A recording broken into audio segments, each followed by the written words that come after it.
É errado o cristão desejar que as pessoas paguem pelos seus erros, pelos seus crimes? Esta é a tônica da oração desta madrugada, e agora são 4h10. Louvado seja Deus, estou aqui. Esta também foi uma grande vitória.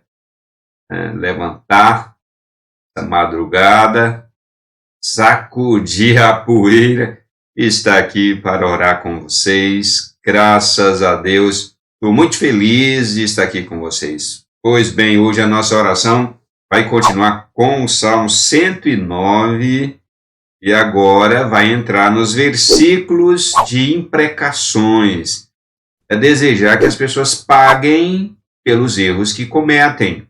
Ah, mas a pessoa é crente, é de Deus, ela não pode desejar isto. É desejar que as pessoas não paguem pelos seus crimes, pelos seus erros. Isso não vem de Deus. Agora o salmista começa as imprecações. Olha só, o verso de número 6. Suscita contra ele um inimigo e que à sua direita esteja um acusador. Aquele que é hostil, aquele que o maltrata, que o ofende, sem causa, sem motivo, aquele que o odeia sem motivo. Então suscita contra este inimigo, este meu inimigo, ímpio, pessoas ímpias, que possam acusá-lo justamente, e que ele tenha alguém do lado dele, olha, e que à sua direita esteja um acusador, e que ele tenha um acusador no tribunal para dizer a ele, para acusá-lo dos seus crimes, dos seus erros. É o inimigo do salmista, é o inimigo da sociedade, é o inimigo de Deus, é aquele que faz mal e pratica malignidade com as pessoas. Ele vai para o tribunal, não desejar que as pessoas que cometem malignidade não paguem, não sejam julgadas pelos seus crimes. Esse sentimento é um comportamento de pacifismo sem tamanho e que ofende a santidade de Deus, ofende a santidade do Espírito Santo, ataca a cruz de Cristo. E o verso número 7, quando o julgarem, que ele seja condenado e que a oração dele seja tido como pecado.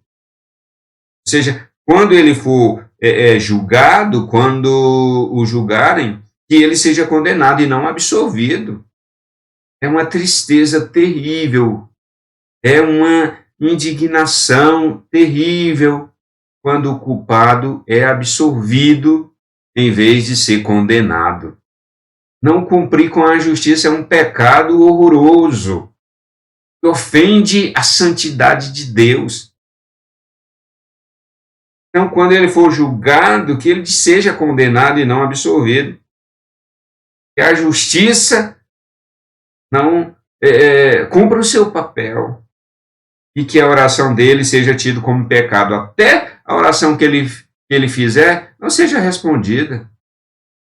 Como disse o apóstolo João, se alguém cometeu pecado para a morte, se alguém cometeu pecado passivo de pena de morte, passivo da condenação, inclusive a condenação de morte, eu não peço que vocês orem por ele. Por quê? O apóstolo João conhecia esse salmo.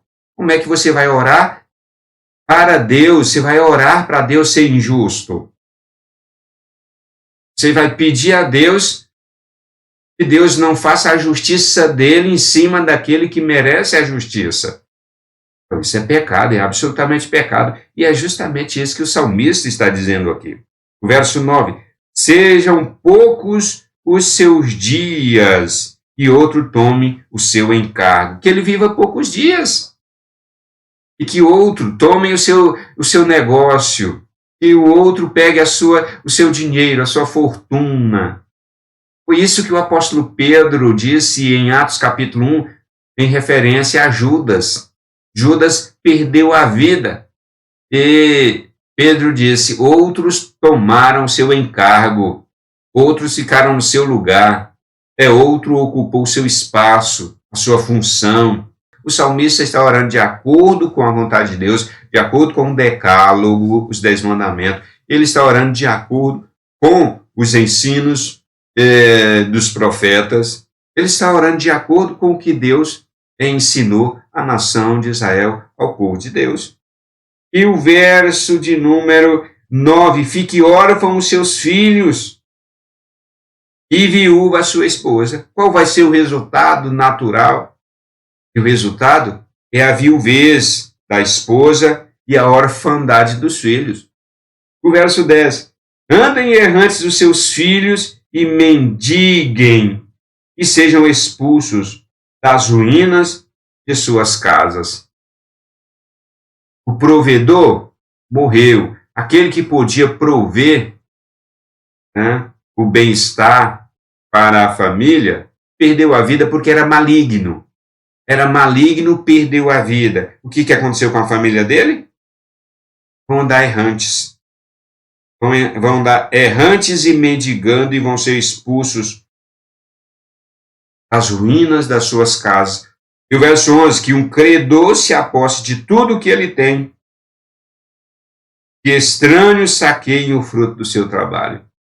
Aí, lá no verso de número 8, fala que outros vão tomar o seu encargo, a sua posição. Aqui está dizendo que outros vão tomar o fruto do seu trabalho, suas conquistas, sua riqueza. Exemplo claro para que todos possam entender é Nabal. Nabal, esposo de Abigail, um homem maligno, um homem assim, muito maligno. O juízo veio sobre ele, ela ficou viúva e acabou se casando com o rei Davi, quando estava prestes a sentar no trono e assumir o trono de Israel como governante, como rei da nação. O Davi que escreveu aqui o Salmo 109. Ele é um exemplo claro. E é isso que o salmista está dizendo. A imprecação acontece.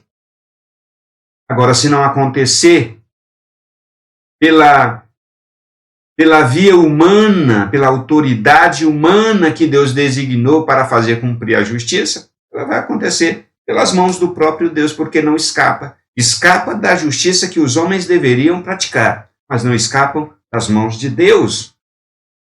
Essa é a verdade, minha gente.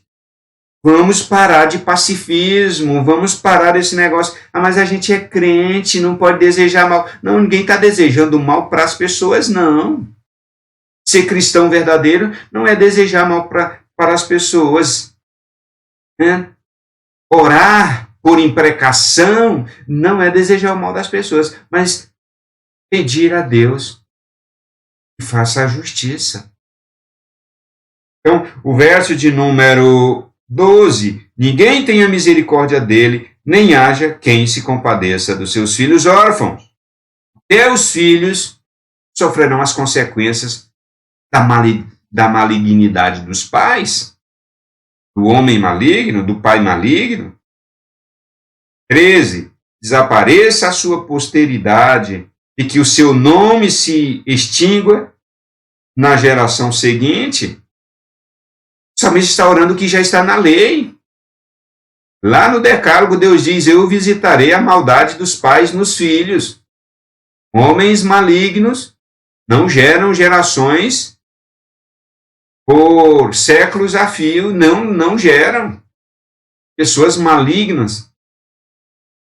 Sua geração é pequena. E seus descendentes são poucos. Eles não vai para frente, não vinga. Não vinga, os descendentes não vingam.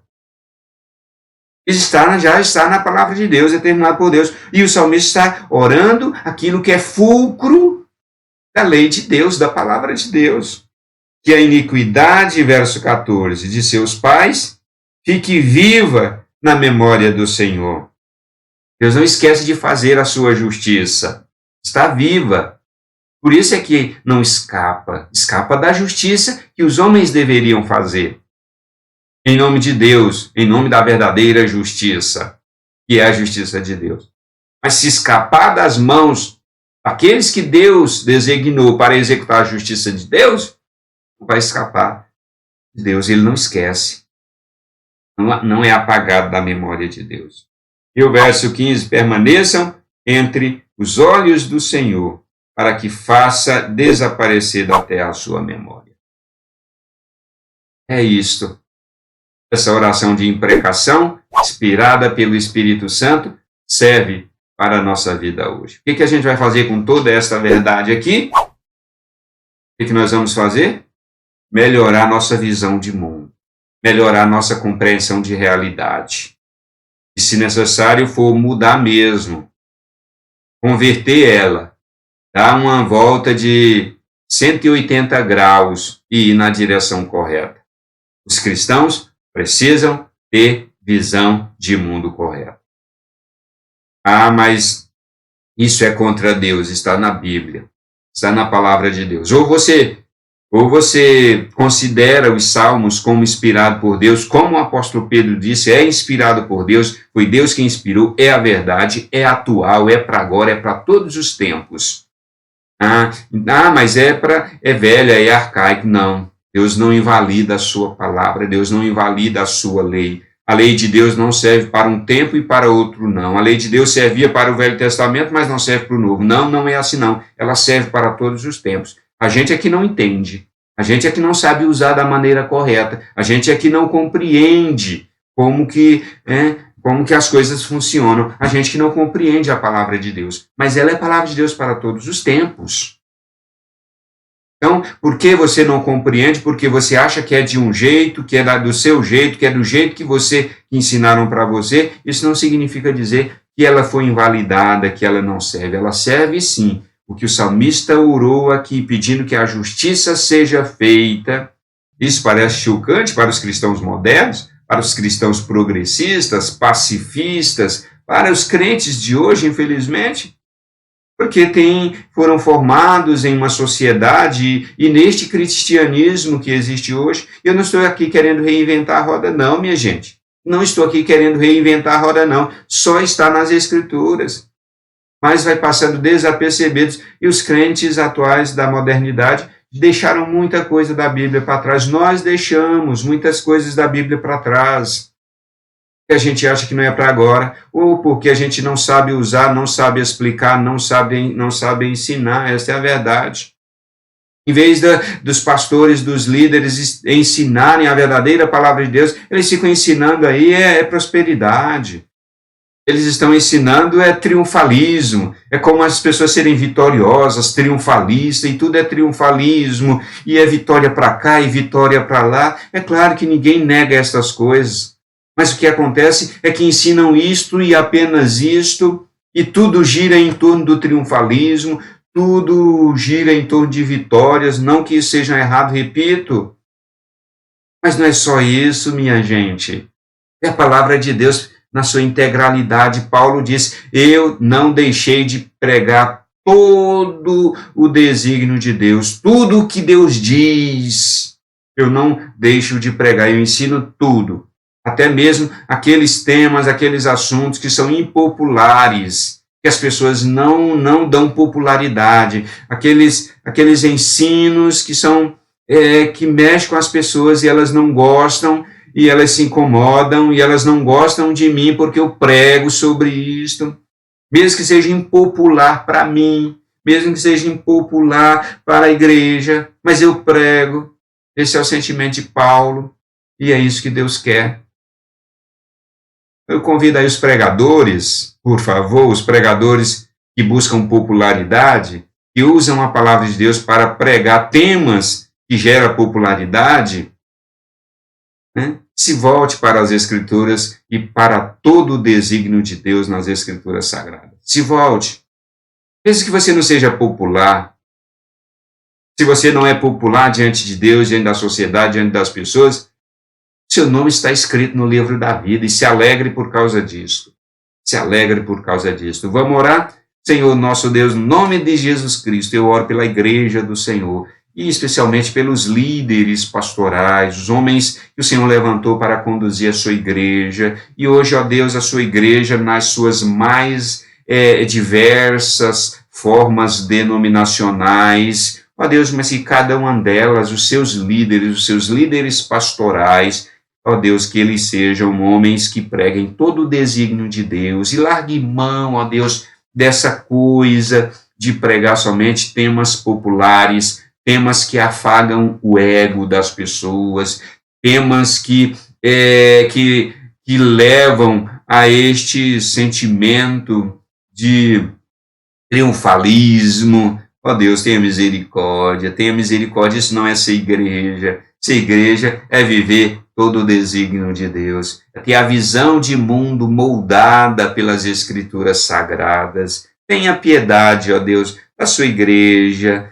Ó Pai, tenha compaixão dos líderes pastorais, eles são teus. Por estes eu oro que o Senhor tenha misericórdia. Ainda oro por quem está aqui nesta oração da madrugada comigo, aquelas que conseguiram ficar, aquelas que conseguiram permanecer aqui comigo. Tomara que sejam muitas. Tomara, Deus, que sejam muitas pessoas a ficarem comigo aqui nesta oração da madrugada, diante desta palavra, desta oração tão impopular, meu Pai, mas que elas permaneçam firmes em Deus e na palavra. É no nome de Jesus Cristo que eu oro. Amém. Olha, gente, é um vídeo impopular, porque salmo de imprecação é impopular mesmo, e não tem como fugir disto. E para pregar e ensinar sobre os salmos de imprecação, precisa ser muito corajoso e não estar preocupado com popularidade. E eu, pela graça de Deus, pela misericórdia de Deus, não estou assim preocupado com popularidade, não. Não estou.